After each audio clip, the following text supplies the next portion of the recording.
Good morning. We got a little jig here we ordered off Amazon, and I need to do something for that right hand because I jammed a knife deep inside the sander. And so I took some plexiglass and I glued it onto the jig so it would slide easy on my sander. And here's what I did. So the plexiglass is cut just like the bottom, except for I added 1/4 of an inch on the front side where the knife will be mounted. Now this thing is made pretty good without all this, but I wanted to make sure it would slide good, wouldn't give me no trouble with the hand in case it started doing that crap it does. So 2 good handles allow me to slide it back and forth on the sander. And hopefully my hand won't do that crap it does. But if it does, I got a hold of that handle and I'm not got a hold of the knife, and I won't jam it into the belt and break the belt and destroy a good knife. This thing adjusts just like any other one. Has a knob in the middle there, has a knobs that hold this on so that when you put it, you just twist it around. I mean, the knife doesn't ever change its angle. It just goes to the next prong. And I thought that was pretty neat. So here's a blade after 40 grit sandpaper, had deep grooves in it. And here it is mounted on the jig. And I've been running it on a 400 grit. And this thing is looking pretty good. So what I did a 30, I did a 120, and now I'm on a 400. I just jumped up to it. And my right hand, if it does that jumping thing, I'm pushing down on it and I'm letting the left hand pull it back and forth, just kind of controlling the bottom platform with the jig with the right hand, because if I don't, I got to give up free hand and there's no choice on it. I mean, if I'm going to continue to make knives, I got to find a way of doing it. So I ordered this cheap jig and give it a try. And I have found that this thing has some little hidden talents that I didn't count on. So now that I got it so it'll slide, I found out by that little move right there, doing it, that this acts as an actual stop for the bevel. And if I got the sanding belt even there, see it? It stops even with the bevel, so both sides of the bevel are in the same place at the same time. Now that kind of blew my mind a little bit, but I thought, well, okay, we done stumbled on something here. So this knife was in really bad shape, folks, and this jig is more or less saved this metal. Now look at that. It's bringing it into shape. It's nice and smooth. You can still see the places where the deep grooves were in it, but I mean, it has more or less saved this knife. So we'll turn it on. Let's see what happens here. So as I touch and I go in and I bring it across, now watch. It stops in the same place each time. And that's a plus. Now notice, my right hand ain't shaking like it normally does when I start putting pressure on it to do something. It's nice and smooth. I like that. Now if I can just continue on.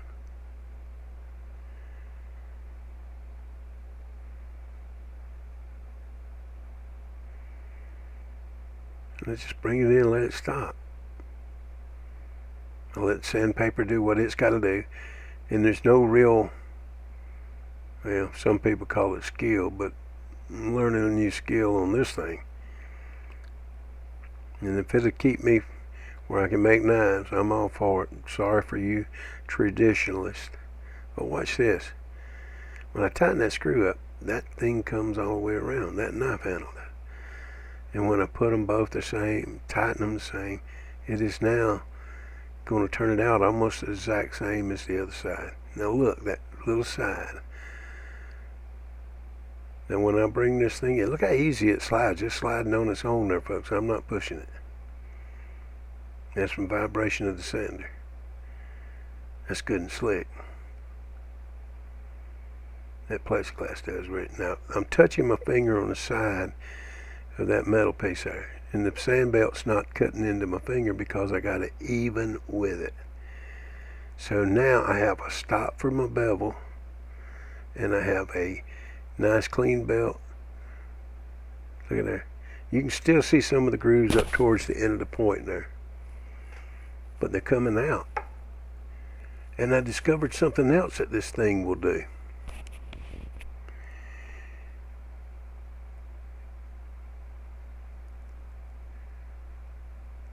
Touch off, bring it in flat, stop it when you bumps.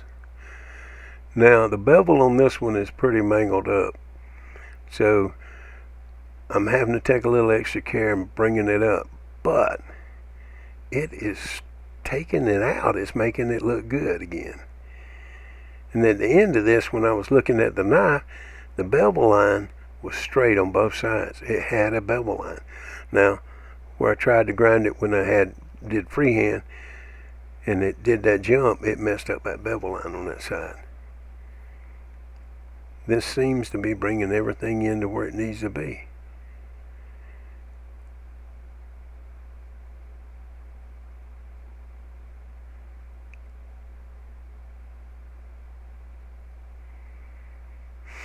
Telling you folks, that's nice and smooth. When you're doing it free-handed and you got it up there and you're holding it with your right hand, you got your other finger applying pressure and you feel in the heat of the knife, and it snatches.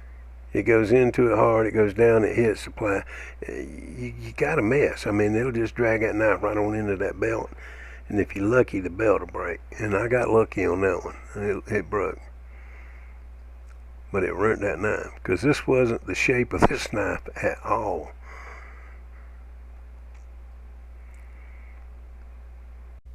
Alright, we have ground the handle now. As you can see here, I put it back in the jig and lined it up with the bevel lines. And then I ground off the handle itself to make it smoother. But it gives me an idea on how to narrow it down using this jig. And I'm going to experiment with that a little bit, see where it goes. But for a knife to be a total loss, this is absolutely getting it to me. And with the music in the background, I'm happy as a bed bug right now, folks. So let's see what it looks like out of the jig. And this is just how easy it is. Alright, hand, line it up.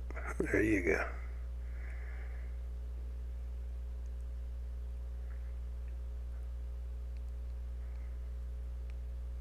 Now, the grooves from the bevels before had an indentation right there on each side. And that's a no-no for a knife maker. You don't do that. So that bringing the handles down with this jig, well, it pretty well brung it back in where it needed to be, folks. Brung it back in where it needed to be. This knife is not a loss after all. So, it's not good enough to give to somebody, but it's good enough for me to wear. So I'm going to make a handle for it and some sheave work, and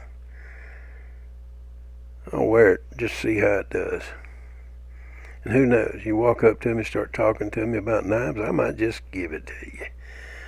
That's kind of what I do anyway. So that's pretty, folks. You can say what you want, but that's pretty. So what I've been doing is testing this jig out because of that right hand, man. And here's what I've done. I was able to put this on there today by turning it over, taking the edge. I did the flat part. I got the bad dig out. Now you can still see some of it right there, but I can't go no lower. The handle was all messed up. Got it straightened out. And on the other side, I was able to put the false cutting edge. Now, some of you may not understand what I'm doing, but Jibo, remember when I was telling you about a false edge? Now I'm going to hand sand it, and I'm going to make that kind of rounded right there, like it is right here. But this fake edge was done with the jig, both sides, come real close.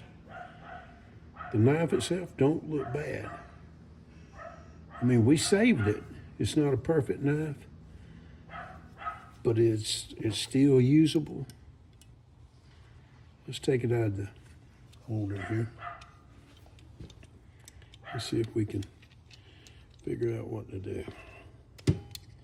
Whoops, that ain't good. The metal ain't been hardened yet, so hitting it like that can cause damage. Let's take it. Wipe it out. So this knife was a total loss, as I said. We have the loveless bird head on it. We have a false cut edge on both sides, done with the jig. This was cleaned up on the back where it got dug into. Now, this is important. I couldn't get it all out, but I got 90% of it out. Over here, you got a little bing over here where it dug in. But I got a couple of plans for that. I think I'm gonna try.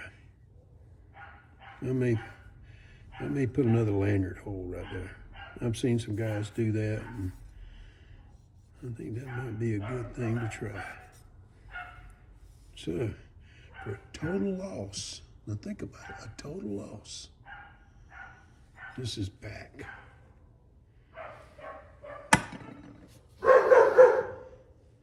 Telling you now, folks, that ain't bad. Now, this is what they're talking about. Now, you see how that knife is? Just come out of there. See it?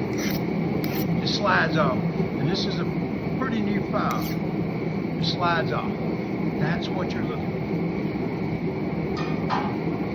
Now we just go back.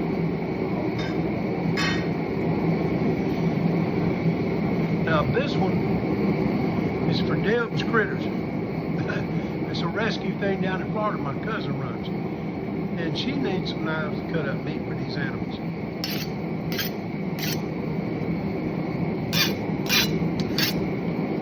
That's heat treated. That's ready. Got one. In a couple more days, this thing will be done.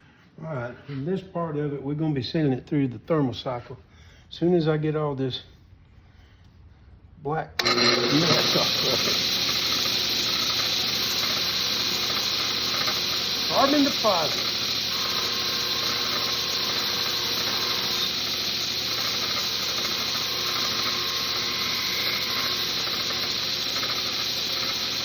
There we go. She's ready for thermal cycle.